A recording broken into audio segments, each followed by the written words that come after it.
Why do we keep quiet about the rape? Why do we keep quiet when someone touches us inappropriately?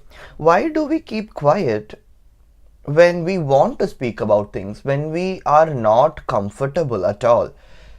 So, what am I going to speak today? So, today I will be speaking about um, what I went through when I was raped last year, and how did the society react, and what did they have to tell me, and how I navigated my way through it. So, today I will be mainly speaking about being raped and victim shaming. Yeah.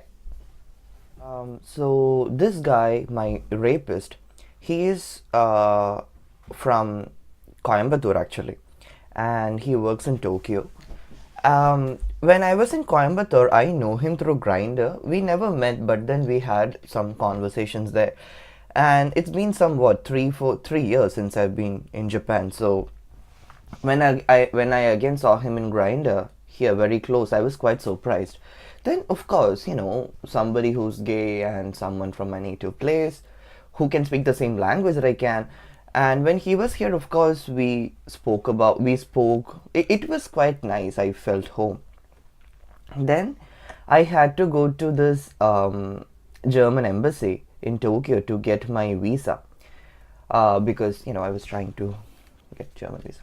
So after the visa office, that guy told me, "Why don't you come home? Why don't you come? I'm not going to work today. Just come home."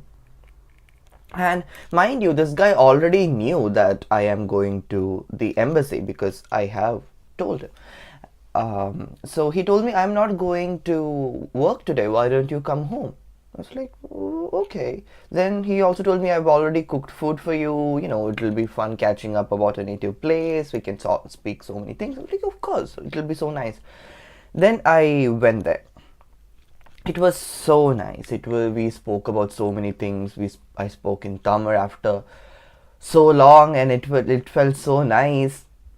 Then after an hour or two, I also got I left my home a bit early, and I was so tired, so I also took a shower at his place. Everything went fine, and he was cooking food.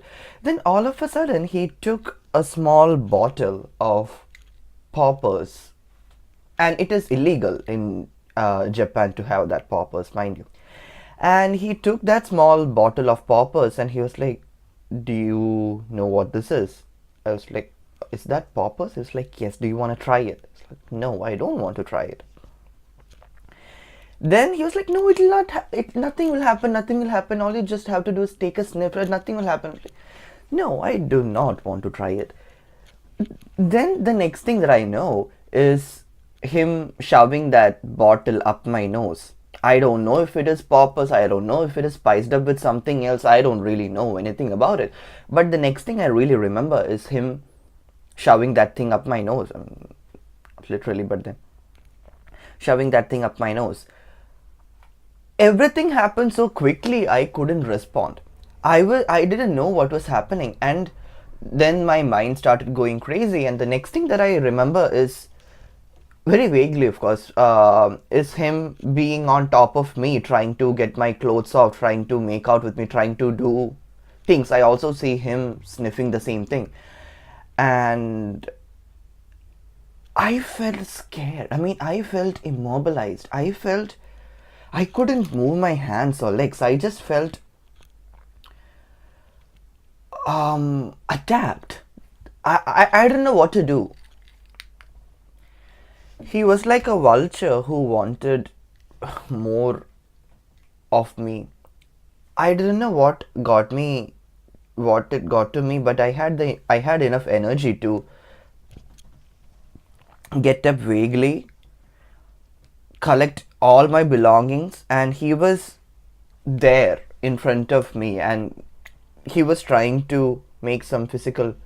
He was making sexual contacts everywhere. I just had this energy to collect all my stuff and run out from that place. And thank God heavens he didn't chase me, because I think he was also shocked that I took that leap. And I didn't know what to do because I was in a state of shock. I couldn't move my legs, hands. I didn't know what I was thinking also. And then and the real story begins now.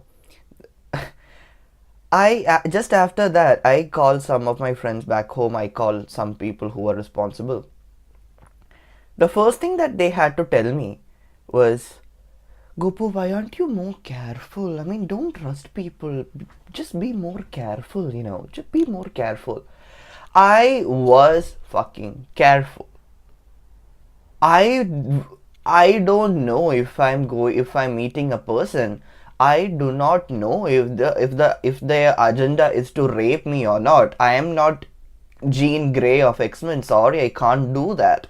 I was extremely careful about everything. This cannot. Come on. I mean, if you meet someone from your native place in a foreign land and who's also of your same sexuality, would you really think that the first thing they are going to do is raping you?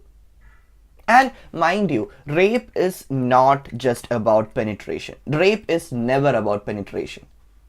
Then after that incident, for one whole week, I was numb. I didn't know what to do. I didn't know how to react. I didn't know whom to go speak to, because I wanted to file a complaint against him, of course. But then, first thing, how can I prove that he had the drug? There are so many questions. It's not very easy for me to walk up to a police station and tell them that that guy raped me without having any sort of proof. What proof will I have? What proof do I have to submit to the authorities to prove that he raped me? No. And police here everywhere, they are trained to shame victim for one way or other. And on top of that, I am here doing my PhD, and just within 3 weeks I had a preliminary examination. I mean, what will I focus on? Going behind this rapist, going chasing this rapist with an advocate and police, or doing my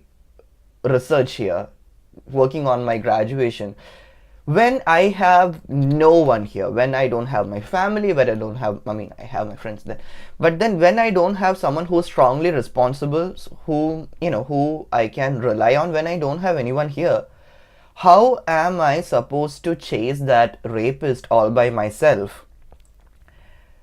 And the only thing that people who are responsible for me are telling me that, first thing, Gopu, you should have been more careful.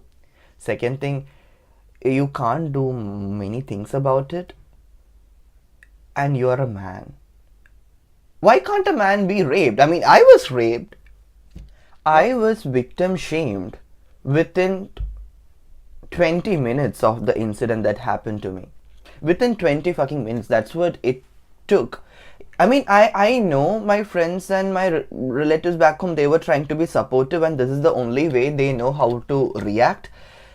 But then imagine my situation. I was being raped. I am just out of a sexual assault, and the first thing they had to tell me was, please be more careful, Gopu. Then it imprints on my mind that, oh, I did something wrong. I did do something wrong. It's a vicious circle of this. A man immune to rape? No.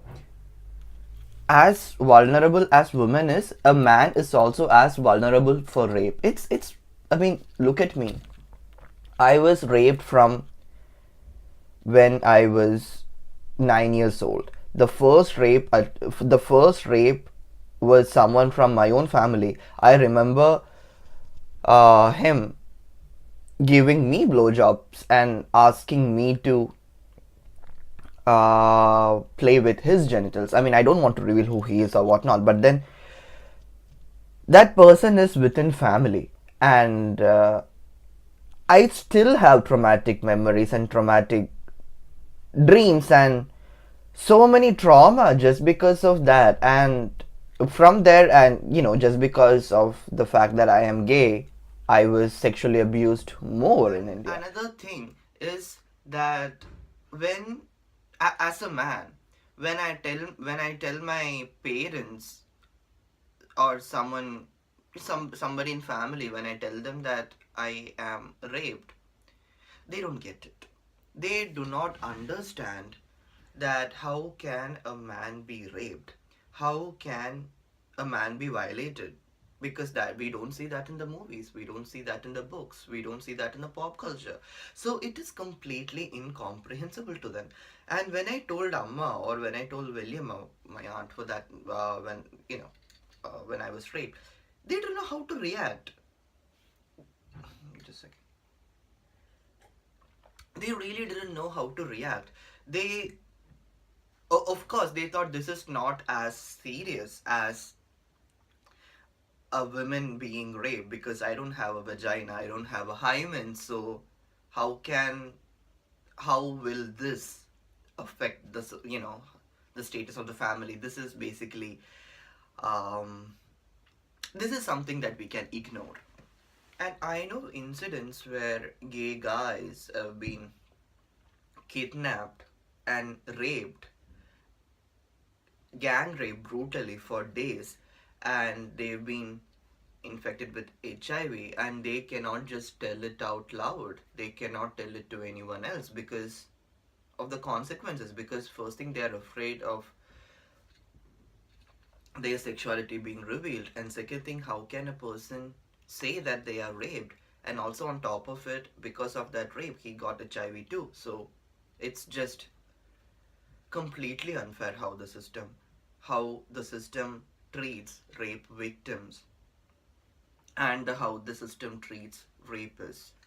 Why do we always expect our potential victims of rape to be equipped with self defense, or, like karate or pepper spray or whatever, when we should be more focusing on the potential rapists, which are usually men, when we should be telling them and teaching them about respecting body, and what is privacy, and respecting each other's privacy, and consent, when we should be teaching them more about all this. Why do we tell the potential victims to take care of themselves than the other way around? Why should we do that? That is the question that I want to know. Because I mean, if you take um my rape as a classic example, not a classic example, but then here, the rapist was not jumping out from the bushes, so it doesn't fit into what we usually see in the movies, or like that. So here, I went to the place where he was living.